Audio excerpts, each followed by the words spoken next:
ಕಾಗೆ ಮುಟ್ಬಿಟ್ರೆ ಆಯ್ತು ಸತ್ತು ಹೋಗ್ಬಿಡ್ತಾರೆ, ಕಾಗೆ ಮನೆ ಒಳಗ್ ಬಂದ್ರೆ ನಾಶ ಆಗ್ಬಿಡುತ್ತೆ, ಎಲ್ಲ ಸಕಲ ಜೀವರಾಶಿಗಳು ನಾಶ ಆದ್ರೂ ಪರವಾಗಿಲ್ಲ, ಕಾಗೆ ನಾಶ ಆಯ್ತಂದ್ರೆ ಮನುಕುಲ ನಾಶ ಆಗುತ್ತೆ ಬೇಗ. ಕಾಗೆ ಬಾಡಿಗೆ ಕೊಡುವಂತ ಪರಿಸ್ಥಿತಿ. ಸುಂದರ ಕಾಗೆ, ನೀವು ಕಾಗೆನ ಬಹಳ ಹತ್ತಿರದಲ್ಲಿ ನೋಡಿ ಗೊತ್ತಾಗುತ್ತೆ. ಕಾಗೆ ಲಾಜಿಕ್ ಉಪಯೋಗ ಮಾಡುವಂತ ಪಕ್ಷಿ, ಬಹಳ ಬುದ್ಧಿವಂತ ಪಕ್ಷಿ ಕಾಗೆ. ಅದು ಮ್ಯಾಥಮೆಟಿಕಲ್ ಕ್ಯಾಲ್ಕುಲೇಷನ್ಸ್ ಮಾಡುತ್ತೆ, ಲಾಜಿಕ್ ಮಾಡುತ್ತೆ, ನಿಮ್ಮನ್ನ ನೆನಪಿಟ್ಕೊಳ್ಳುತ್ತೆ, ಗುರುತಿಟ್ಕೊಳ್ಳುತ್ತೆ, ಹೋಗಿ ನಿಮಗೆ ಗ್ರೀಟ್ ಮಾಡುತ್ತೆ. ಅದು ಕಲ್ಗಿಲ್ ತಗೊಂಡು ಅದಕ್ಕೆ ಏನಾದ್ರು ಡಿಸ್ಟರ್ಬೆನ್ಸ್ ಮಾಡಿದ್ರೆ ಅದು ನೀವೇ ಹೊಡೆದಿರ ಅಂತ ಗೊತ್ತಿಟ್ಕೊಂಬಂದು ಕಾಡಿಸುತ್ತೆ. ನೀವೇನೋ ಅಲ್ಲೆಲ್ಲ ಹೋದ್ರೆ ಬಂದು ನಿಮ್ಮ ಮೇಲೆ ಕುಕ್ಕಕ್ ಬರುತ್ತೆ, ಅಥವಾ ನಿಮ್ಮನ್ನ ನೋಡಿ ಪೂಜಿ ಆಕಾರದ ಈ ತರ ಬಣ್ಣ ಬಳದಾರ ಕಾಣ್ತಿರೋದು. ಅದಕ್ಕೆ ಫ್ಲೆಮಿಂಗೋ ಸಿಟಿ ಅಂತಾನೆ ಹೆಸರಿಟ್ಟಿದೆ. ಯಾಕೆ ರಾತ್ರಿ ವೇಳೆ ವಲಸೆ ಹೋಗ್ತಾವಂದ್ರೆ ಚಂದ್ರನ ನಕ್ಷತ್ರಗಳ ದಿಕ್ಕುಗಳನ್ನ ಹುಡ್ಕೊಂಡು ಹೋಗ್ತವೆ. ಹಗಲೊತ್ತು ಹಾರುವ ಹಕ್ಕಿಗಳು ಜಿಯೋಗ್ರಫಿ, ಬೆಟ್ಟ ಗುಡ್ಡಗಳನ್ನ ನದಿಗಳನ್ನ ನೋಡ್ಕೊಂಡು ಹಾರ್ತವೆ. ನೋಡಿ, ಲಡಾಖ್ ಮಂಗೋಲಿಯಾ ಎಲ್ಲಿದೆ, ಹಿಮಾಲಯನ ದಾಟಬೇಕು, 18,000 ಅಡಿ ಎತ್ತರದಿಂದ ಹಾರ್ಕೊಂಡು ನೇರವಾಗಿ ಮಾಗಡಿ ಕೆರೆಗೆ ಬರ್ತವೆ. ಸರ್, ಈಗ ಫ್ಲೆಮಿಂಗೋ ಹೇಳ್ತಾ ಇದ್ರಲ್ಲ, ಅದು ಅಂತ ಹೇಳಿದ್ರೆ ಅದ್ರ ನೀವು ಮಾರ್ಚ್ ಏಪ್ರಿಲ್ ಅಂತಿದ್ರ, ಏನ್ ಮಾರ್ಚ್? ನೋಡಿ, ಯಾವಾಗ್ಲೂ ಅವು ಉತ್ತರದಿಂದ ದಕ್ಷಿಣಕ್ಕೆ ವಲಸೆ ಬರ್ತವೆ ಚಳಿಗಾಲಕ್ಕೆ. ಫ್ಲೆಮಿಂಗೋ, ಗ್ರೇಟ್ ಅಂಡ್ ಫ್ಲೆಮಿಂಗೋಸ್ ಚಳಿಗಾಲಕ್ಕೆ ಬಂದು ದಕ್ಷಿಣ ಭಾರತದ ತುತ್ತ ತುದಿ ಕನ್ಯಾಕುಮಾರಿವರೆಗೆ ಹೋಗಿ ಅಲ್ಲಿಂದ ವಾಪಸ್ ಬೇಸಿಗೆ ಬರುತ್ತಿದ್ದಂಗೆ ಮಾರ್ಚ್ ತಿಂಗಳಲ್ಲಿ ಈ ಕಡೆ ಬರ್ಲಿಕ್ಕೆ ಶುರು ಆಗ್ತದೆ. ಒಂದೇ ಸಾರಿ ಹಾರೋದಿಲ್ಲ. ಅಲ್ಲಿಂದ ಒಂದು 100 ಕಿಲೋಮೀಟರ್ ದಾಟ್ತವೆ. ಯಾವುದೋ ಒಂದು ಕೆರೆ ಇರುತ್ತೆ, ನದಿ ದಂಡೆ ಇರುತ್ತೆ, ಅಥವಾ ಅಣೆಕಟ್ಟಿನ ಹಿನ್ನೀರಿನಲ್ಲಿ ಇರ್ತವೆ. ಅಲ್ಲಿಂದ ಮತ್ತೆ ಮುಂದೆ ಬರ್ತವೆ. ಹಿಂಗೆ ಬರ್ತಾ ಬರ್ತಾ ನಮ್ಮ TB ಡ್ಯಾಮ್ ಬ್ಯಾಕ್ ವಾಟರ್ಸ್ ಬರ್ತವೆ. ಅಂದ್ರೆ ಎಲ್ಲ ಒಂದು ಸಾರಿ ಬರಲ್ಲ, ಒಂದಾದ್ಮೇಲೆ ಒಂದು ಹಂತ ಹಂತವಾಗಿ ಬರ್ತಾ ಇರ್ತವೆ. ಇಲ್ಲಿ ಮಾರ್ಚ್ ಏಪ್ರಿಲ್ ಅಷ್ಟೊತ್ತಿಗೆ ನಮ್ಮ ಹಿನ್ನೀರಿನ ಏನಾಗುತ್ತೆ, ನೀರು ಸರಿದು ಕಡಿಮೆ ಆಗಿ ಕೆಸರಿನ ದಂಡೆಗಳು ನಿರ್ಮಾಣ ಆಗ್ತವೆ. ಕೆಸರಿನ ದಂಡೆಯಲ್ಲಿ ಅಪಾರ ಪ್ರಮಾಣದ ಈ ಕಪ್ಪೆ ಚಿಪ್ಪುಗಳು, ಹುಳುಗಳು, ಇವೆಲ್ಲ ಆಹಾರ ಅದು ಸಿಗ್ತವೆ. ಇವು ಈಜಾಡಲ್ಲ ನೀರಲ್ಲಿ, ಫ್ಲೆಮಿಂಗೋ ಈಜಾಡಲ್ಲ. ಇದಕ್ಕೆ ವೇಡರ್ಸ್ ಅಂತ ಹೇಳ್ತೀವಿ. ವೇಡರ್ ಅಂದ್ರೆ ನದಿ ದಂಡೆಯಲ್ಲಿರುವಂತಹ ಪ್ರಾಣಿ. ಇವು ನದಿ ದಂಡೆಯ ಕೆಸರಲ್ಲಿ ಓಡಾಡ್ತಾ, ಅದಕ್ಕೆ ಕಾಲು ತಳ್ಳಗೆ ಕಡ್ಡಿ ಆಗಿರ್ತವೆ. ನದಿ ದಂಡೆಯಲ್ಲಿ ಓಡಾಡ್ತಾ ತಲೆ ಇಷ್ಟುದ್ದ ಇರುತ್ತೆ. ಕೆಸರಲ್ಲಿ ಬಾಯನ್ನ ಹಾಕಿ ಅದನ್ನ ಹೀಗೆ ಒಂದೊಂದೇ ಸಿಕ್ಕಂತ ಶಂಕು ಹುಳುಗಳನ್ನ, ಚಿಪ್ಪು ಹುಳುಗಳನ್ನ, ಕೀಟಗಳನ್ನ, ಸಣ್ಣ ಮೀನು ಅವನ್ನೆಲ್ಲ ತಿಂತಾ ಹೋಗ್ತವೆ. ಆಗ ಏನಾಗುತ್ತೆ, ತಿಂದಾಗ ಬಣ್ಣ ಬರುತ್ತೆ. ಅಯೋಡಿನ್ ಅಂಶ ಜಾಸ್ತಿ ಆದಾಗ ಕೂಗ್ತಾ ಇದೆ ನೋಡಿ, ಅದು ಆಟರ್ಸ್.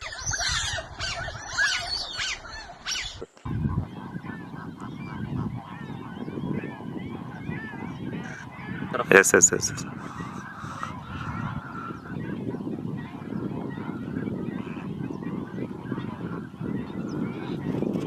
ಸೊ ಈ ತರ ಬಣ್ಣ ಬರುತ್ತೆ. ಬಂದ್ಮೇಲೆ ಅವು ಮತ್ತೆ ಏಪ್ರಿಲ್ ಮೇ ಅಷ್ಟೊತ್ತಿಗೆ ಹೋಗ್ಬಿಡ್ತವೆ. ರನ್ ಆಫ್ ಕಚ್ ಅಂತ, ಲಿಟಲ್ ರನ್ ಆಫ್ ಕಚ್ಗೆ ಹೋಗ್ಬಿಟ್ಟು ಅಲ್ಲಿ ಪೂಜಿ ಆಕಾರದ ಈ ತರ ಆಕಾರದ ಗೂಡುಗಳನ್ನ ತಯಾರು ಮಾಡ್ಕೊಳ್ತವೆ. ಮಣ್ಣಿಂದ ಮಾಡಿ ಎತ್ತರವಾಗಿ ಸ್ತಂಭ, ಯಾಕಂದ್ರೆ ನಿಂತಿರ್ಬೇಕಲ್ಲ, ಎಷ್ಟುದ್ದ ಕಾಲಿರ್ತಾವ, 1.5-2 ಅಡಿ ಕಾಲು ಎಷ್ಟು ಉದ್ದ ಇರ್ತಾವಲ್ವಾ, ಅದು ಕುಂತ್ಕೋಬೇಕಲ್ಲ.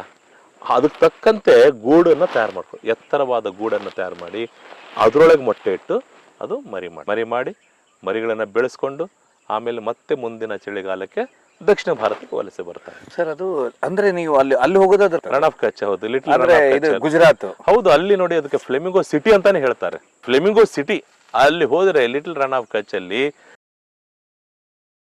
ಸಾಲ್ಟ್ ಅದೆಲ್ಲ ಅಲ್ಲಿನ ಎಲ್ಲ ರನ್ ಅಂದ್ರೆ ಬಹಳ ಕೆಟ್ಟವಾದಂತ ಪರಿಸ್ಥಿತಿ ಇರುವಂತ, ಕೆಟ್ಟ ಬಿಸಿಲು ಸೆಕೆ ಇರುವಂತ ಮಣ್ಣು, ಉಪ್ಪಿನಿಂದ ಕೂಡಿದಂತಹ ಮಣ್ಣಲ್ಲಿ ಏನು ಬೆಳೆಯೋದಿಲ್ಲ. ಅಂಥದ್ರಲ್ಲಿ ಇವೆಲ್ಲ ಮಾಡ್ತವೆ. ಅವಾಗ ಇಡೀ ಆ ಭಾಗ ಒಂಥರ ನಸುಗೆಂಪಿನಿಂದ ಬಣ್ಣ ಬಳ್ದಾರ ಕಾಣ್ತಿರ್ತದೆ. ಅದಕ್ಕೆ ಫ್ಲೆಮಿಂಗೋ ಸಿಟಿ ಅಂತಾನೆ ಹೆಸರಿಟ್ಟಿದೆ. ಅಲ್ಲ, ಕರೆಕ್ಟ್. ಬಟ್ ಅದು ಇಷ್ಟು ಚಳಿಗೆ ಬರುವಂತ ಪಕ್ಷಿ ಅಲ್ಲಿ ಯಾಕೆ ಹೋಗುತ್ತಂತೀರಾ?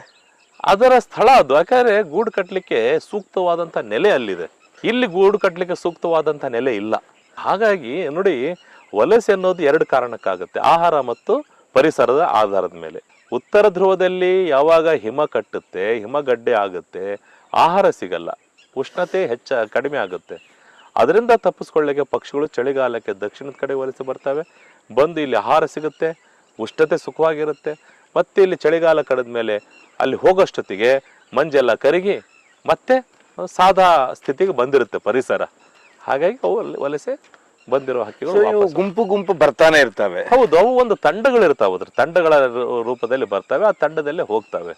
ಬಟ್ ಇದ್ರ ಸಿಗ್ನಲ್ಸು ಅಥವಾ ಇದ್ರದ್ದು ಹೇಗಿರುತ್ತೆ ಅಂತೀರಾ? ಅದು ವಲಸೆ ಪಕ್ಷಿಗಳ ವಲಸೆ ಏನಿದೆ ಅದು ಒಂದು ವಿಶಿಷ್ಟವಾದಂತ ಒಂದು ನಿಗೂಢವಾದಂತ ಒಂದು ಕ್ರಿಯೆ. ಅದು ಬಹಳ ಜನ ಅದ್ರ ಬಗ್ಗೆ ಹೇಳ್ತಾರೆ. ಬಹುತೇಕ ವಲಸೆ ಹೋಗುವಂತ ಹಕ್ಕಿಗಳು ರಾತ್ರಿ ವೇಳೆ ವಲಸೆ ಹೋಗ್ತವೆ. ಯಾಕೆ ರಾತ್ರಿ ವೇಳೆ ವಲಸೆ ಹೋಗ್ತವೆ ಅಂದ್ರೆ ಚಂದ್ರನ ನಕ್ಷತ್ರಗಳ ದಿಕ್ಕುಗಳನ್ನ ಹುಡ್ಕೊಂಡು ಹೋಗ್ತವೆ. ಅದರ ಸ್ಥಾನವನ್ನು ಮೇಲೆ ಡಿಸೈಡ್ ಮಾಡ್ತವೆ. ಹಗಲೊತ್ತು ಹಾರುವ ಹಕ್ಕಿಗಳು ಜಿಯೋಗ್ರಫಿ, ಬೆಟ್ಟ ಗುಡ್ಡಗಳನ್ನ ನದಿಗಳನ್ನ ನೋಡ್ಕೊಂಡು ಹಾರ್ತವೆ. ಇದು ಆ ಜೀನ್ಸ್ ನಲ್ಲಿ ಬಂದ್ಬಿಟ್ಟಿರುತ್ತೆ ಅವುಗಳಿಗೆ. ಹಾಗಾಗಿ ಅದರ ಮಾರ್ಗವನ್ನು ಹುಡ್ಕೊಂಡು ಹೋಗ್ತವೆ. ಇದ್ರ ಮಧ್ಯ ಮರಿ ಆಗೋದು ಈ ರೀತಿ ಆ ಸಮಯ ವಲಸೆ ಹೋಗುತ್ತೆ ಇಲ್ಲ, ಯಾವುದೇ ಹಕ್ಕಿಗಳು ವಲಸೆಯನ್ನು ಬರ್ತಾವೆ, ಉತ್ತರದಿಂದ ದಕ್ಷಿಣಕ್ಕೆ ವಲಸೆ ಬರ್ತವೆ. ಅವು ಎಲ್ಲವೂ ಮರಿಗಳನ್ನು ಹಾಕೋದು ತಮ್ಮ ಮೂಲ ನೆಲೆಯಲ್ಲಿ. ಇಲ್ಲಿಂದ ಬಂದು ಚಳಿಗಾಲವನ್ನು ಕಳೆದುಕೊಂಡು ಚೆನ್ನಾಗಿ ತಿಂದು ಆರೋಗ್ಯವನ್ನು ವೃದ್ಧಿಸ್ಕೊಂಡು ಬಣ್ಣವನ್ನ ಬರ್ತದೆ ಗಂಡು. ಬಣ್ಣವಾಗಿ ಗಂಡುಗಳು ಒಳ್ಳೆ ಆರೋಗ್ಯವಾಗ್ತವೆ. ಇಲ್ಲಿಂದ ಹೋದ ತಕ್ಷಣನೇ ಉತ್ತರ ಧ್ರುವಕ್ಕೆ ಹೋದ ತಕ್ಷಣ ಅಂದರೆ ಯುರೋಪು, ಸೈಬೀರಿಯಾ ಭಾಗಕ್ಕೆ ಹೋದ ತಕ್ಷಣ ಅಲ್ಲಿ ಮಿಲನಗಳಾಗ್ತವೆ ಪಕ್ಷಿಗಳದ್ದು. ಆಮೇಲೆ ಅಲ್ಲಿ ಮೊಟ್ಟೆ ಇಟ್ಟು ಮರಿ ಮಾಡ್ತವೆ. ಮರಿ ಮಾಡಿ ಮತ್ತೆ 6 ತಿಂಗಳ ಕಾಲ ಮರಿಗಳನ್ನು ಬೆಳೆಸ್ಕೊಂಡು ಮತ್ತೆ ಮುಂದಿನ ಚಳಿಗಾಲಕ್ಕೆ ಅಕ್ಟೋಬರ್ ಅಷ್ಟೊತ್ತಿಗೆ ವಲಸೆ ಬರಲಿಕ್ಕೆ ಶುರು ಆಗ್ತವೆ. ಇದು ಒಂದು ಲಕ್ಷಾಂತರ ಕೋಟ್ಯಾಂತರ ವರ್ಷಗಳಿಂದ ನಡೆದು ಬಂದಂತ ಪ್ರಕ್ರಿಯೆ. ಇದು ಸರ್ಕಲ್. ಸಾವಿರಾರು ಕಿಲೋಮೀಟರ್ ಅವ್ರು ಹಾರ್ಕೊಂಡು ಬರ್ತವೆ. ಪಾಸ್ಪೋರ್ಟ್ ಇಲ್ಲ, ವೀಸಾ ಬೇಕಾಗಿಲ್ಲ, ಇಮಿಗ್ರೇಷನ್ ಬೇಕಾಗಿಲ್ಲ, ಯಾರದು ಪರ್ಮಿಷನ್ ಬೇಕಾಗಿಲ್ಲ. ಪಕ್ಷಿಗಳಿಗೆ ಗಡಿ ಇಲ್ಲ, ಭೇದ ಇಲ್ಲ, ದೇಶಗಳ ಭೇದ ಇಲ್ಲ. ಮನುಷ್ಯನಿಗೆ ಗಡಿ, ದೇಶ, ರಾಷ್ಟ್ರಗಳ ಭೇದ ಭಾವ ಇದೆ, ಎಲ್ಲ ಇದೆ. ಇಮಿಗ್ರೇಷನ್ ಆದ್ರೆ ಅವಕ್ಕೆ ಯಾವ್ದು ಇಲ್ದಂಗೆ, ಯಾರ ಮುಲಾಜಿಲ್ದಂಗೆ ಆ ಹಕ್ಕಿಗಳು ಎಲ್ಲ ಕಡೆ ಮುಕ್ತವಾಗಿ ಸಂಚಾರ ಮಾಡ್ತಾರೆ. ನೋಡಿ ಸರ್, ಆ ರೀತಿ ನೀವು ಇಲ್ಲಿ ನಮ್ಮ ಲಕ್ಷ್ಮೇಶ್ವರದ ಹತ್ರ ಒಂದು ಊರಿದೆ, ಲಕ್ಷ್ಮೇಶ್ ಹತ್ರ ಮಾಗಡಿ ಕೆರೆ ಅಂತ. ಮಾಗಡಿ ಕೆರೆ ಅಂತಿದೆ. ಅಲ್ಲಿ ಅಷ್ಟೇ ನೋಡಿ, ಅದು ಕೆರೆ ಬಗ್ಗೆ ಹೇಳ್ಬೇಕಾದ್ರೆ ಅದೇ ವಿಶೇಷವಾದಂತ ವಿಷಯ ಆಗುತ್ತೆ. ಅಲ್ಲಿ ಗೀರುತಲೆ ಹೆಬ್ಬಾತುಗಳು ಮಂಗೋಲಿಯಾದಲ್ಲಿ, ಲಡಾಖ್ ನಲ್ಲಿ ಮೊಟ್ಟೆ ಇಟ್ಟು ಮರಿ ಮಾಡಿಕೊಂಡು, ನೋಡಿ ಲಡಾಖ್ ಮಂಗೋಲಿಯಾ ಎಲ್ಲಿದೆ ಅಷ್ಟು ಎತ್ತರದ ಸ್ಥಳದಲ್ಲಿ ಮೊಟ್ಟೆ ಇಟ್ಟು ಮರಿ ಮಾಡಿಕೊಂಡು ಮರಿಗಳ ಜೊತೆಗೆ ಚಳಿಗಾಲಕ್ಕೆ ಹಾರ್ಕೊಂಡು ಬರಬೇಕಾದ್ರೆ ಹಿಮಾಲಯನ ದಾಟಬೇಕು. ಹಿಮಾಲಯ ದಾಟಬೇಕಾದ್ರೆ 18,000 ಅಡಿ, ಮಿನಿಮಮ್ 18,000 ಅಡಿ ಸಮುದ್ರ ಮಟ್ಟದಿಂದ ಮೇಲೆ ಹಾರ್ಕೊಂಡು ಬರ್ಬೇಕಾದ್ರೆ ಆಮ್ಲಜನಕ ಇರೋದಿಲ್ಲ. ಬಾರೆಡೆಡ್ ಗೀಸ್ನ ಅಲ್ಲಿಂದ ಹಾರ್ ಬರ್ಬೇಕಾದ್ರೆ ಅವುಗಳಿಗೆ 18,000 ಅಡಿ ಎತ್ತರದಲ್ಲಿ ಹಾರ್ಕೊಂಡು ಬರಬೇಕು. ಅಲ್ಲಿ ಆಮ್ಲಜನಕದ ಕೊರತೆ ಇರುತ್ತೆ. ಆದ್ರೆ ಈ ಹಕ್ಕಿಗಳಿಗೆ ಕಡಿಮೆ ಆಮ್ಲಜನಕದಲ್ಲೂ ಸಹ ಬದುಕುವಂತ ಶಕ್ತಿ ಇರುವ ಶ್ವಾಸಕೋಶಗಳಿದಾವೆ. ಇದಕ್ಕೆ ಕಡಿಮೆ ಆಮ್ಲಜನಕ ಇದ್ರು ಅವು ಬದುಕಬಲ್ಲವು ಅಂತ ಶಕ್ತಿ ಇದೆ. ಅಷ್ಟು ಎತ್ತರದ ಆಲ್ಟಿಟ್ಯೂಡ್ ನಲ್ಲಿ ಬದುಕುವ ಶಕ್ತಿ ಇದೆ. ಹಿಮಗಡ್ಡೆಗಳ ಮಧ್ಯೆ ಕುಂತ್ಕೊಂಡು ಕಾಲವನ್ನು ಕಳ್ಕೊಂಡು ಬರುವಂತ ಶಕ್ತಿ ಇದೆ. 18,000 ಅಡಿ ಎತ್ತರದಿಂದ ಹಾರ್ಕೊಂಡು ನೇರವಾಗಿ ಮಾಗಡಿ ಕೆರೆಗೆ ಬರ್ತವೆ. 5,000 10,000 ಪಕ್ಷಿಗಳು ಒಂದು ಗುಂಪಿನಲ್ಲಿ ಇರ್ತವೆ. ನವೆಂಬರ್ ಇಂದ ಶುರು ಆಗಿದ್ದು, ನವೆಂಬರ್ ಬರ್ತಿದ್ದಂಗೆ ಅಲ್ಲೇ ಶುರು. ನಮಗೆ ಕನ್ನಡ ರಾಜ್ಯೋತ್ಸವ ಬಂತಂದ್ರೆ ಸಾಕು ಪಕ್ಷಿಗಳು ಇಳಿದು ಅಂತ ನನಗೆ ಮಾಹಿತಿ ಬರುತ್ತೆ. ಬಂದು ಇಡೀ ಒಂದು ಡಿಸೆಂಬರ್ ಅಷ್ಟೊತ್ತಿಗೆ ಇಡೀ ಕೆರೆ ತುಂಬಾ ಪಕ್ಷಿಗಳು ಇರ್ತವೆ. ಆದ್ರೆ ಆ ಬಾರೆಡೆಡ್ ಗೀಸ್ ಪಕ್ಕಾ ಸಸ್ಯಾಹಾರಿ, ಮಾಂಸಾಹಾರಿ ಅಲ್ಲ. ಮೀನೇ ತಿನ್ನುದಿಲ್ಲ, ಮೀನು ಹುಳ ಉಪ್ಪಡಿ ತಿನ್ನೋದಿಲ್ಲ. ಇದು ಏನ್ ತಿನ್ನುತ್ತಂದ್ರೆ ಬೆಳಗಿನ ಜಾವ ಎಲ್ಲ ಗುಂಪಾಗಿ ಹಾರಿ ಹೋಗಿ ಅಷ್ಟೊತ್ತಿಗೆ ನಮ್ಮ ಕೊಪ್ಪಳ ಈ ಭಾಗದಲ್ಲಿ ಏನ್ ಮಾಡಿರ್ತಾರೆ, ಕಡ್ಲೆ ಹಾಕ್ತಿವಿ ನಾವು. ಕಡ್ಲೆ, ಶೇಂಗಾ ಅಲ್ಲ, ಕಡ್ಲೆ ಅಂತ ಬರುತ್ತೆ, 6 ಗ್ರಾಮ್ ಅದೆಲ್ಲ, ಕುಸಿಬಿ, ಕಡ್ಲೆ ಅವೆಲ್ಲ ಹಾಕಿರ್ತೀವಿ, ಗೋಧಿ ಹಾಕಿರ್ತೀವಿ. ಆ ಎಳೆ ಚಿಗುರನ್ನು ತಿನ್ನಕ್ ಹೋಗುತ್ತೆ. ಅದು ತಿನ್ಕೊಂಡು ಮತ್ತೆ ಬಂದು ಈ ನದಿದ ಕೆರೆ, ಮಾಗಡಿ ಕೆರೆಯಲ್ಲಿ ನಿದ್ದೆ ಮಾಡ್ಲಿಕ್ಕೆ ಅಷ್ಟೇ ಜಾಗ. ಅದು ನೀರ್ ಮೇಲೆ ತೇಲ್ಕೊಂತ ತಲೆಯನ್ನ ಗೂಡ್ ಹಿಂದೆ, ಬೆನ್ನ ಹಿಂದೆ ಇಟ್ಕೊಂಡ್ಬಿಟ್ಟು ಹಗಲೆಲ್ಲ ನಿದ್ದೆ ಮಾಡ್ತಾ ಕಡಿತಾವೆ. ಮತ್ತೆ ಸಂಜೆ ಹತ್ಗಳು ಮತ್ತೊಂದ್ ರೌಂಡ್ ಊಟ ಮಾಡಕ್ ಹೋಗ್ತಾವೆ. ಶೇಂಗಾ ಹೊಲ ಇದ್ರೆ ಶೇಂಗಾ ಏನಾದ್ರು ಕಿತ್ತಿದ್ರೆ ಶೇಂಗಾ ತೆಗೆದು ತಿಂತವೆ. ಆಮೇಲೆ ಎಳೆ ಹುಲ್ಲು ಇದ್ರೆ ಎಳೆ ಹುಲ್ಲು ತಿನ್ನುತ್ತೆ, ಗೋಧಿ ಹುಲ್ಲು ತಿನ್ನುತ್ತೆ. ತಿನ್ಕೊಂಡು ಗದ್ದೆಗಳಿಗೆ ಬಂದು ಈ ನೆಲ್ಲು ಏನಾದ್ರು ಬಿದ್ದು ನೆಲ್ಲುಗಳನ್ನು ತಿನ್ನುತ್ತೆ, ಅಂದ್ರೆ ಭತ್ತನ ತಿನ್ನುತ್ತೆ. ತಿಂದು ಬಂದು ಮತ್ತೆ ರಾತ್ರಿ ಎಲ್ಲ ಮಲಗಿರೋದು, ಮತ್ತೆ ಬೆಳಗ್ಗೆ ಎದ್ದು ಹಾರೋಗೋದು. ಈ ಕೆರೆಯನ್ನ ಏನ್ ಮಾಡಿದಾವ ಅಂದ್ರೆ ಆಶ್ರಯ ಮಾಡ್ಕೊಂಡಿರೋದು ಅದಕ್ಕಂದ್ರೆ ಮಲಗಕ್ಕಷ್ಟೇ. ಯಾಕಂದ್ರೆ ಅದು ಆ ಕೆರೆ ನೀರನ್ನ ಕೃಷಿಗೆ ಉಪಯೋಗ ಮಾಡಲ್ಲ. ಅದು ಬಹಳ ನಿಂತ ನೀರದು. ಮಾಗಡಿ ಕೆರೆ ನಿಂತ ನೀರು, ಬಟ್ಟೆ ಒಗೆತಾರೆ, ಅದೆಲ್ಲ ಮಾಡ್ತಾರೆ. ಆ ನೀರನ್ನ ಬಹಳ ಅಂತ ಕ್ವಾಲಿಟಿನೂ ಇಲ್ಲ ನೀರದು. ಆದ್ರೆ ಅದು ನೀರಿನ ಮೇಲೆ ಡಿಪೆಂಡ್ ಆಗಿ, ನೀರು ಅದಕ್ಕೆ ತೇಲ್ಕೊಂತ ಇರ್ಲಿಕ್ಕೆ ಅಷ್ಟೇ ಸುರಕ್ಷಿತ ಸ್ಥಳ ಅದು. ಯಾಕಂದ್ರೆ ಅದು ಶೆಲ್ಟರ್, ಈ ಕಡೆಗೆ ಊಟ ಹೊರಗೆ. ಹಾಗಾಗಿ ಸೂಕ್ತವಾದ ನೆಲೆ ಅಂತ ಹೇಳಿ ಅವೈಲೇಬಲ್. ನೀರು ಕುಡಿಯೋದಿದ್ರೆ ಅದು ನೀರು ಕುಡಿತದೆ ಅದು. ಅದ್ರ ಬಿಟ್ಟು ನಮ್ಮ ತುಂಗಭದ್ರಾ ಹಿನ್ನೀರಿನಲ್ಲಿ ಕೆಲವು ಬರ್ತವೆ, ಅಲ್ಲಿನೂ ಇರ್ತವೆ. ಮೈಸೂರು ಕಡೆಗೆ ಕೆಲವು ಕಡೆ ಶ್ರೀರಂಗಪಟ್ಟಣ. ಆದ್ರೆ ಅತಿ ಹೆಚ್ಚು ಡೆನ್ಸಿಟಿ ಇರೋದು ಮಾಗಡಿ ಕೆರೆಯಲ್ಲಿ. ಬಟ್ ಏನ್ ಮಾಡ್ತಾರೆ ಅಂದ್ರೆ ಇತ್ತೀಚೆಗೆ ಒಂದು ಕೆಟ್ಟ ಪ್ರಯೋಗ ನಡೀತಾ ಇದೆ, ಪಟಾಕಿ ಅಂಟಿಸೋದು ವಿಪರೀತವಾಗಿ. ಇದರಿಂದ ತುಂಬಾ ಕಡಿಮೆ ಆಗ್ತಾ ಇದೆ ಅನ್ನೋಂತ ಒಂದು ಸುದ್ದಿ ಬರ್ತಾ ಇದೆ. ಪಟಾಕಿ ಹಾರಿಸೋದು. ಹೌದು, ದೀಪಾವಳಿ ಟೈಮ್ ಅಲ್ಲಿ ನಮ್ಮಲ್ಲಿ ಪಟಾಕಿ ಹಾರಿಸ್ತಾರೆ. ಹೌದು, ನೋಡಿ ನಮ್ಮ ಸಂಪ್ರದಾಯಗಳು ಈಗ ಆಧುನಿಕ ತಂತ್ರಜ್ಞಾನದಿಂದ ನಮ್ಮ ಸಂಪ್ರದಾಯಗಳು ಬಹಳ ಪರಿಸರಕ್ಕೆ ಹಾನಿ ಮಾಡ್ತಿದ್ದಾವೆ. ಏನ್ ಮಾಡೋದು? ಅದ್ರ ಬಗ್ಗೆ ಜನರಿಗೆ ಅರಿವನ್ನು ಮೂಡಿಸಬೇಕಾಗಿದೆ. ಕಡಿಮೆ ಶಬ್ದ ನೀಡುವಂತ ಪಟಾಕಿಗಳು ಉಪಯೋಗ ಮಾಡ್ರಿ ಅಂತ ಹೇಳಬೇಕಾಗಿದೆ. ಬಟ್ ಅವಾಗ ನಾವು ಮಾತಾಡ್ತಾ ಇರುವಾಗ ಒಂದು ನೀಲಗಿರಿ ಮರದ ವಿಷಯ ಮಾತಾಡುದು. ನೀಲಗಿರಿ ಮರ ಪರಿಸರ ನಾಶನ ಏನು ಅಂತೀರಾ? ಯಾಕಂದ್ರೆ ಅದು ಅತಿ ಹೆಚ್ಚು ನೀರು ಕುಡಿಯುತ್ತೆ. ನೀಲಗಿರಿ ಮರ ಏನಿದೆ ಆಸ್ಟ್ರೇಲಿಯಾ ದೇಶದ ಮರ. ಅದು ಆಸ್ಟ್ರೇಲಿಯಾ ದೇಶಕ್ಕೆ ಸೂಕ್ತವಾಗಿರೋ ಮರ ಅದು. ಆದ್ರೆ ನಮ್ಮ ದೇಶಕ್ಕೆ ವಿದೇಶಿ ಮರ ಅದು. ಆದ್ರೆ ವಿದೇಶಿ ಯಾವುದೇ ಬರ್ಲಿ ಇಲ್ಲಿ ಸಮೃದ್ಧವಾಗಿ ಬೆಳೀತದಂತೆ. ವಿದೇಶಿ ಕಳೆಗಳಿರ್ಬೋದು, ವಿದೇಶಿ ಮರಗಳು ಬೇರೆ ಪರಿಸರ ಚೆನ್ನಾಗಿ ಬೆಳೀತಾ. ಹಾಗೆ ನೀಲಗಿರಿ ಬಹಳ ಚೆನ್ನಾಗಿ ಬೆಳೀತಾ ಇದೆ.